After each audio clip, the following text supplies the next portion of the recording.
Welcome to This Week in Sports with D'Angelo Richardson. D'Angelo Richardson is a personal trainer, fitness influencer, and athlete. Not to mention, he has an encyclopedic knowledge of sports. Each week, D'Angelo will break down and explain some of the most intriguing sports stories of the week. From basketball to football, from soccer to hockey, baseball to Formula One, D covers it all. Be in the know now. I'm Dave Liss, D's sidekick. Today, D will interview Craig Hoffman. Craig is the Director of Digital Content for the Washington Spirit women's professional soccer team. Craig previously covered the Washington football team for 5 years for ESPN 9080 AM and 106.7 The Fan. Craig hosts 3 podcasts himself: Chasing Interesting, Train with the Best, and Catch the Spirit, the official podcast of the Washington Spirit, DC's professional women's soccer team. Thank you, Dave. And Craig, thank you again for being here. I'm happy to have you. Always good to be with you, man.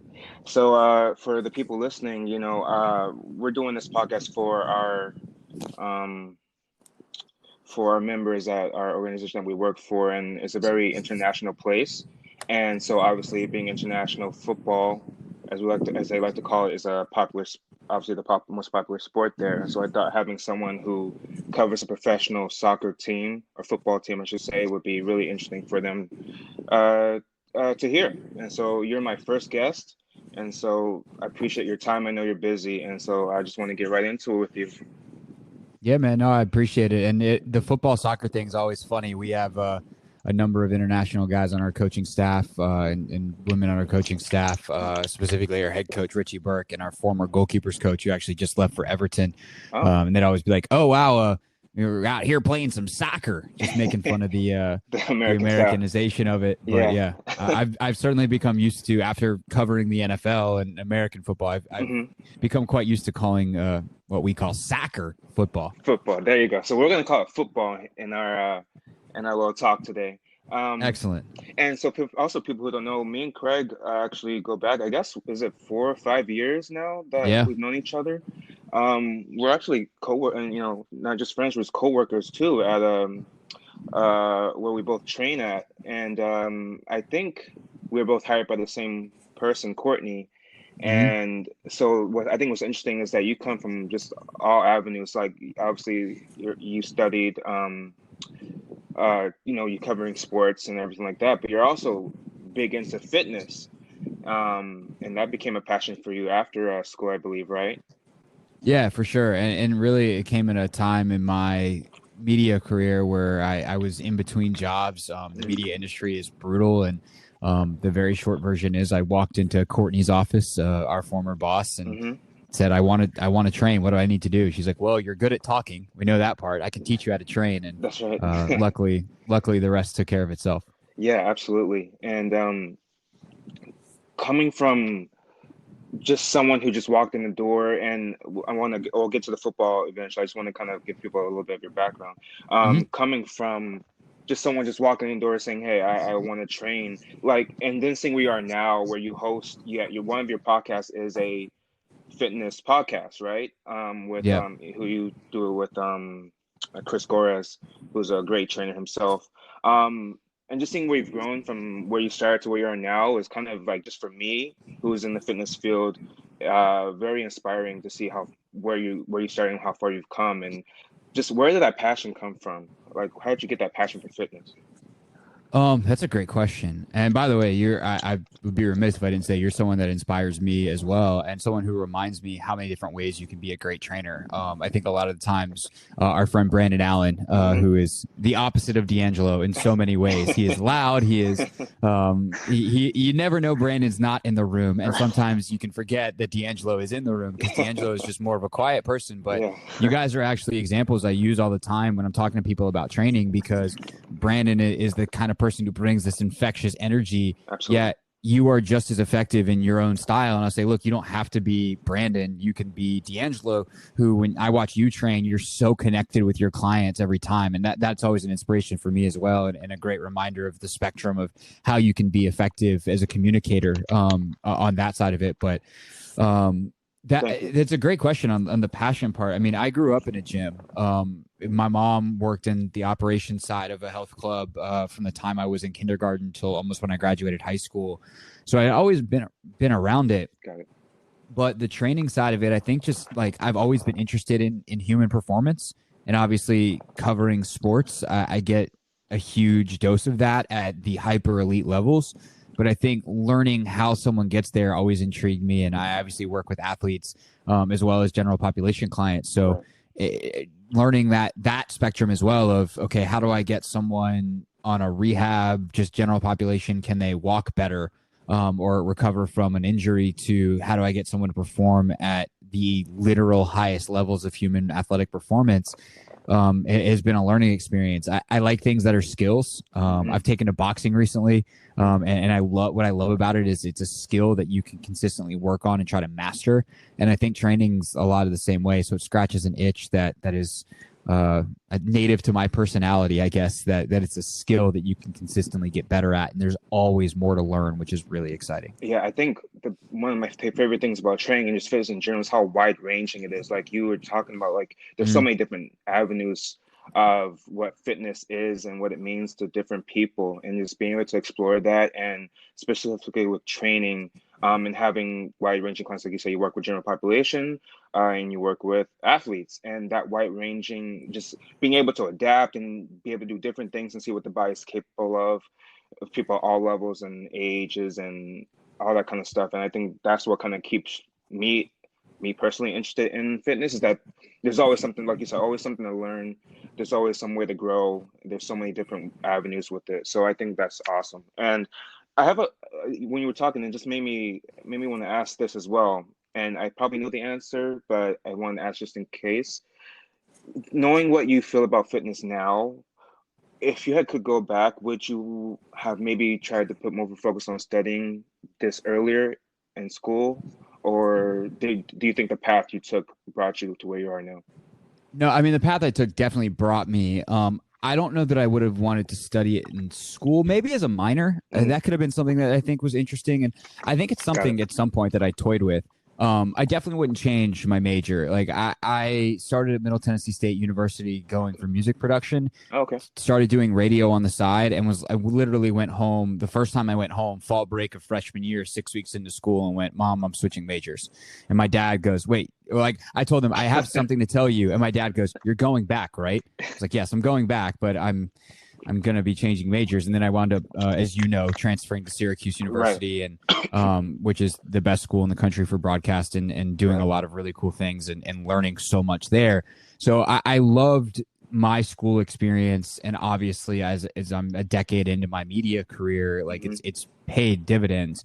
But I do wish I had gotten involved in the training side earlier. It is something I wish I'd found a little bit earlier in life, both personally, because I'm in way better shape now and feel better and I'm stronger and all that in a way that is different than when I was younger. But also just I love doing it. I love training. I love helping people. I think that's something too. There's an element of service to training that is fulfilling. And so do I wish I'd found it sooner? I wish I'd dived in sooner. Absolutely, but obviously the path I've taken has benefited me, in a lot of ways, and I'm not mad about it in any way. No, absolutely, and let's go with that. You just mentioned that you were at Syracuse, and which is renowned for its broadcasting. I mean, I think of Mike Tirico. He's like the first person I think of when I think of Syracuse. But there's obviously so many people who I listen to, who I watch on like a daily basis, who come from that Syracuse background. And so from Syracuse, I think you first started in professionally, you started in Dallas, right? Is that where you kind of first got that professional taste of broadcasting? So I had a very, very, very brief stint in Lawrence, Kansas that I'd never really talked about because it's not worth talking about very much. They say that you don't make it in you don't make it in broadcasting until you get fired, and I figured I'd get it out of the way in the first 6 months. It was just a bad fit.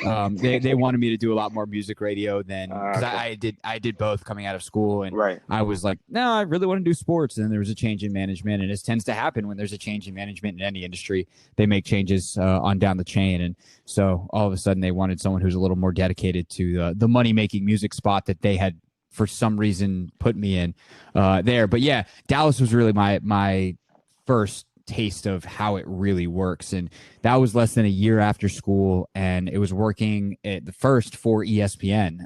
Like we were owned by ESPN, owned by the Disney company. Mickey Mouse was on my paycheck, which was always really cool. And doing it at the absolute highest level. The program director I had was incredible and a great mentor to me.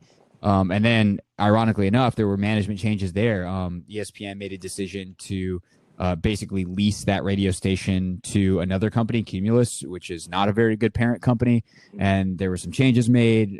I got lucky that I was kept on and actually elevated from part-time to full-time, but was given a lot of hours and doing, it's hard to complain about it because I was 23 years old working in a top 5 market. So the fact that I was on the air every day doing updates, like, yeah, I was doing updates and it wasn't exactly what I wanted to do, but the experience was invaluable. And, that was, if you're going to pay your dues in a top 5 market, that's not a bad way to do it. So, I wasn't making a lot of money. I was doing updates and then I got to host on the weekend. That was kind of my reward and made the most of it. But working in Dallas and that baptism by fire in a major market was a really cool experience because you're also surrounded by good people, right? When you work at the highest levels of any industry, you get to be surrounded by smart people who do the job well. And so learning from hosts who may not have been my favorite always, either in their style, like they may not have been the people that I listened to if I had the choice. But a guy like Ian Fitzsimmons, who's still on ESPN radio nationally, Ian's a pro. Ian is a pro's pro at radio. And while I might not choose to listen to Ian, for whatever reason, subjectively, objectively, he's terrific. And, watching him develop his personality or use his personality and watching him prep for a show and the care he took with his connections, there was so much I learned probably subconsciously from a guy like Ian and Matt Mosley and all those different guys that I worked with. That was definitely beneficial as I continued on in my career. So just kind of seeing them and their process help you build what your process is, what your process is today, basically, is what you're saying. For sure. And I think building off of that, I think like, and I'm biased because I know you personally, but I listened to when you were on the radio. I think I told you this before. I'm jumping a little bit to when you started covering the Washington football team. I think I told you this before. My uncle and my cousin are like diehard Washington fans, and I remember it was like right when you first started at our gym as a part-time trainer. It was Thanksgiving. We had the family over, so it's like maybe 3-4 years ago, maybe longer, probably 4 years ago. And we were talking about how I knew a guy. I work with a guy who covers the team, and they're like, "Oh, who was it?" And I brought up your name, and they knew you. Like they knew exactly who you were. They listened to you all the time when you were on the radio, when you did hits, all that kind of stuff. And they had nothing but great things to say about you. And so even though I'm biased, I can tell you from them that you're like one of the best at what you do. And kind of seeing where you are now, imagining where you're going to be in a few years from now is just kind of just personally pretty cool to see. And I'm happy to know you through that. I appreciate that, man. Yeah, and it's funny, I genuinely appreciate that. And it's still funny to me when I get people who know me through the fitness world who connect the dots. And you've seen it happen at the gym where people go, "Wait, you're that Craig Hoffman?" It's like, "Yep, the one and only." That's right. I'm verified. And even it happened to me a couple weeks ago. Like I'd forgotten, that this guy was a huge listener. And then he brought it up again. But Reggie from Boombox in DC, who's a gym owner, a guy I have so much respect for in the fitness space. And he's like, "Man, I used to listen to you all the time." And I'm like, "What do you mean?" "Oh, right. I used to be on the radio every day." And so I appreciate that a ton. And it's cool to see the impact. And it's honestly, in a world where there's a lot of other stuff that seems a lot more important happening, to know that you brought excitement and insight to something that people loved, like that's rewarding in a way that's hard to describe. And that's always cool to get that feedback from people. Yeah. And you just reminded me of something. It had to be 2 years ago. Remember we're at, so for people to know, we have mutual friends. One name's Sam and his girlfriend Lexi. They had like a Christmas party. And I remember we were at at the house, and there was one guy that was just like staring at you like the whole night, and it turned out he was like a big fan of you. I don't know. Do you remember that at all? Yeah, yeah, it's one of Sam's Yes. friends, Yeah, and it exactly. happens. The one that's really funny is I start talking and people just give me this look like I Hmm. know you, but I don't know why, and then they put it together because like they recognize the voice, but they've never Yes. seen my face before, which is a Yeah. fun trick of radio where you can walk around pretty anonymously, even though three people you might be in a room where 5 or 10 people even follow you on Twitter. Right. They still know your face, and you have a Yeah. distinct voice. Like you have a voice for radio, but you also have a face for TV. So you have both. my dad used to tell me that I had a voice for print, and I was like, well, you gave it to me. That's funny. That's a good one. So jumping on, I want to talk about what got you to DC originally, because that'll give me the pathway to how you got to the Washington Spirit. So you came to DC to cover. Did you come to DC specifically for the Washington to cover the Washington job, or was Yeah. it? Okay, got it. Yeah, I was hired by a guy named Dan Zampillo, who now works out at Spotify in LA. Before that was at ESPN in LA, but he and I had gone back to when I was in college. I'd met him when he was at Sirius XM, and he took over at ESPN 980 and brought me up. And then in a shocking turn of events, D'Angelo, as people have listened to this podcast, there was a management change, and then we both wound up out at ESPN 980. But No. then that's when I got hired at the Fan, and things steadied for me for a couple years, which was great. Right. And I think that when you first started, that's when we kind of started meeting. I think that's when we met, I think. And so covering the Washington football team, formerly the R's. I won't say the full name anymore. Let's talk about what led you to women's soccer, the Washington Spirit originally, because you didn't start as the digital content producer. You were just a fan at first, right? Is that right? Yeah. So last summer, there's for people that are sports talk radio listeners, over the summer is the hardest time to do sports talk radio because there's just not a lot going on. Like there's baseball going on, and in that time between like NBA free agency in the beginning to middle of July, then there's like 3 or 4 weeks into the beginning of NFL training camp where there's just nothing happening in sports. And that's always when all the main hosts go on vacation. And so someone like me, who was a reporter and a fill-in host, would then get these shifts, and you all of a sudden it's your chance to shine, and there's nothing to talk about. And luckily, in 2019, the World Cup was happening, the Women's World Cup, and so playing for Washington Spirit and the U.S. Women's National Team were Rose Lavelle and Mal Pugh at the time, and I reached out to the Spirit saying like, hey, I would love to have one of them on the show. They're like, well, they're under control of U.S. Soccer right now. We can't get them for anything, which is kind of a weird dynamic that still is true between U.S. Soccer and the NWSL clubs, and kind of the varying fame levels. But how about our owner? And I was like, how often do I get to talk to a sports owner, especially covering the Washington football team? Because Dan Snyder never wanted to talk to anybody, still doesn't. I was like, sure. And wound up talking to Steve, had him on. Steve Baldwin, our owner, had a great conversation with him. And we ultimately wound up getting dinner. He invited me to the games at Audi Field. We had 20,000 people there. The second one, Clinton Yates from ESPN, who's one of my dear friends, he and I wound up doing like a pregame thing on the Jumbotron. And the relationship just continued to grow. We actually launched Catch the Spirit as a podcast first. As a joint venture between Train with the Best Media, which is our Chris Gorez's and I's media company, and the Spirit, and then we just continued talking. And I was kind of over the football radio thing. I wanted a chance to do more storytelling. I wanted something that felt more meaningful. I had approached the radio station with a couple of ideas, and they're just like, we don't have the bandwidth right now to do it. And so I was like, all right, I want somewhere with more creative license. And I talked to Steve and was like, look, I really like this club. Here's what I want to do. How interested are you? He's like, very. And let's talk about a number. And we made the numbers work, and I put in my 2 weeks. The last thing I wound up covering was Ron Rivera's introductory press conference. And then I was off to be the executive producer for the Washington Spirit. And we've had an interesting year, as everyone has in 2020, but that's how I got there.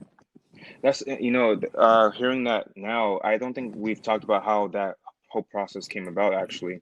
And so I just find it interesting that you just wanted more to do something more meaningful than just what you were doing with covering Washington, the Washington football team, and hosting on 106.7 The Fan and everything like that. You just wanted to do something more with your ability, it sounds like. Yeah, and you know, I'd built this platform through the NFL, and it's great. And I would certainly go back to covering the NFL in the right circumstances. I'm not against that. I don't know that my career covering football is 100% over. It wouldn't be surprising at all if it is. But you know, that's a choice that I made. But I built this platform, and I wanted to use it to elevate these, because I met a couple of the players as well. Paige Nielsen had become a good friend.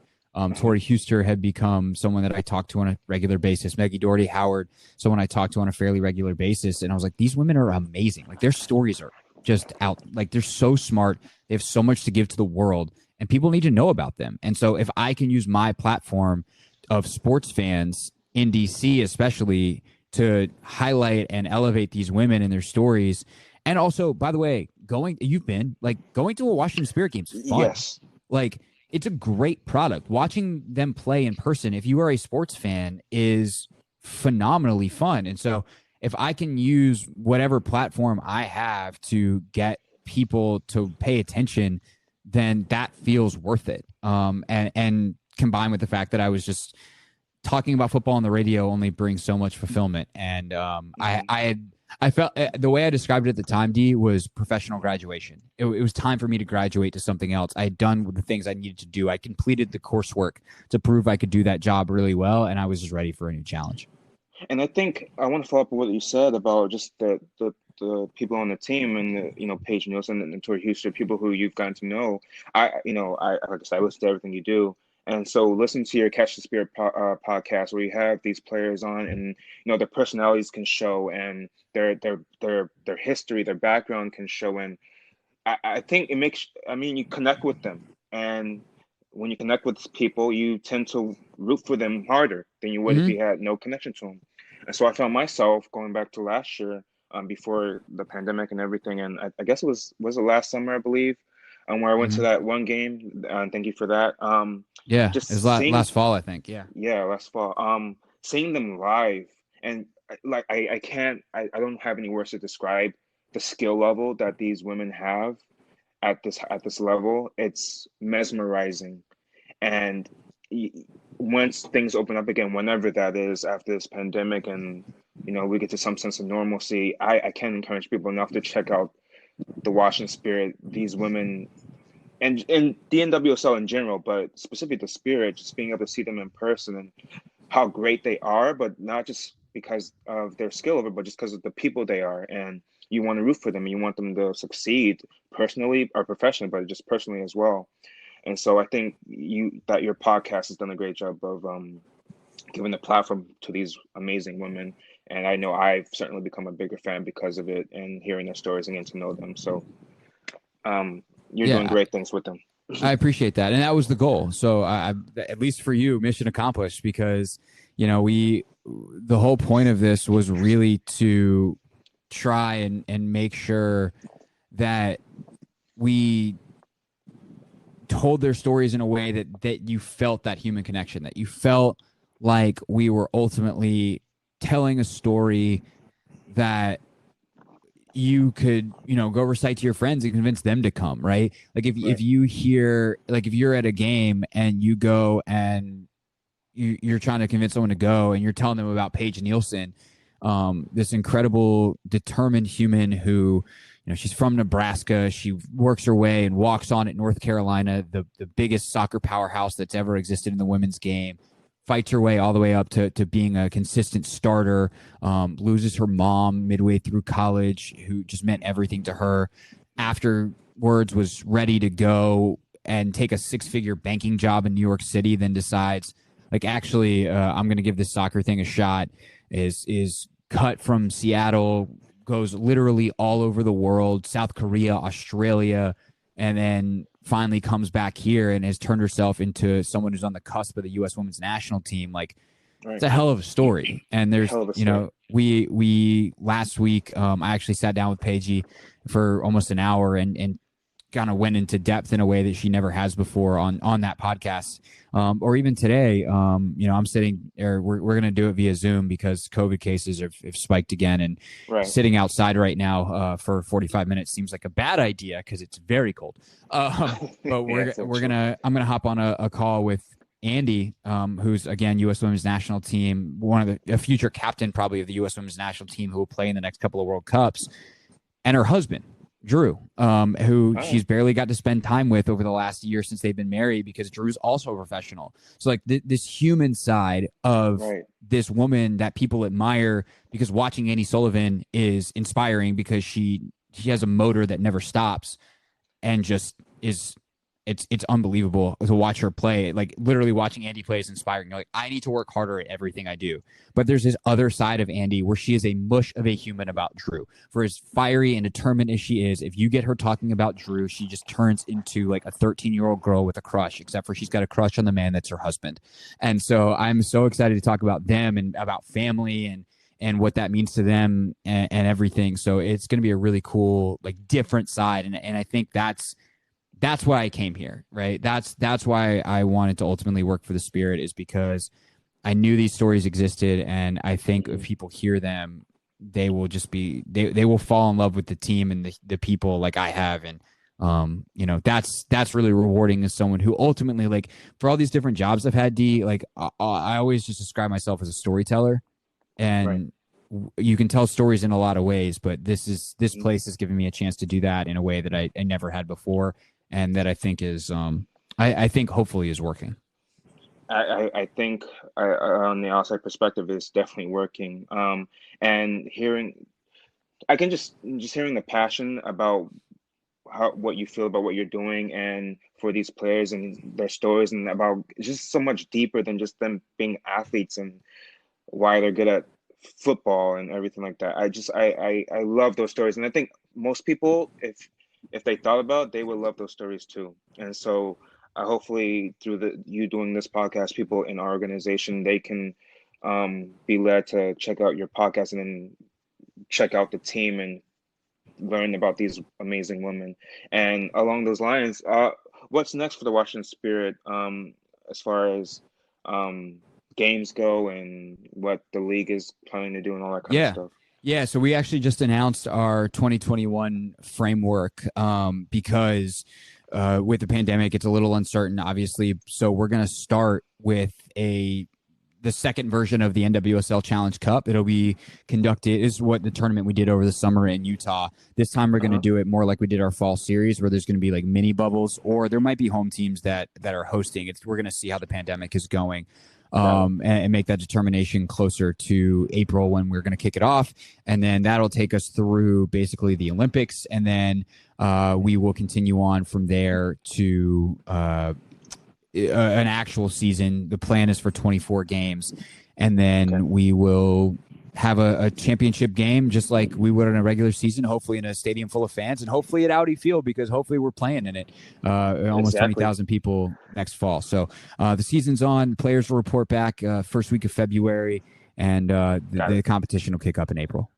Sounds great. Looking forward to that. And where can they find content on the Washington Spirit, your podcast, and the IG name? Yeah, for sure. If you just search Washington Spirit, we should be the first thing that pops up on Twitter, Instagram, all that kind of stuff, and that's a great place. Our YouTube channel is starting to get populated with a lot more stuff, including some really, really funny mic'd ups from practices over the last couple of weeks before we broke. And then the podcast is available: Apple Podcasts, Spotify, Stitcher, TuneIn, anywhere you get podcasts. Perfect. And then last thing, where can they find you, Craig, on social media? I'm at Craig Hoffman on Twitter, at Craig_Hoffman on Instagram. Wonderful. Craig, thank you so much for this. And thank you for the time you gave me. And I know you're busy, so for you to be able to do this, I really appreciate it. It means a lot to me. And I just want to thank you again for an amazing talk with you. Absolutely, D. Always a pleasure, my friend. All right, Dave, take us out. Great to hear your story, Craig. Thank you for listening. Please contact fitnessc@imf.org to let us know what you'd like to learn about the latest in sports news and your audio health and fitness needs.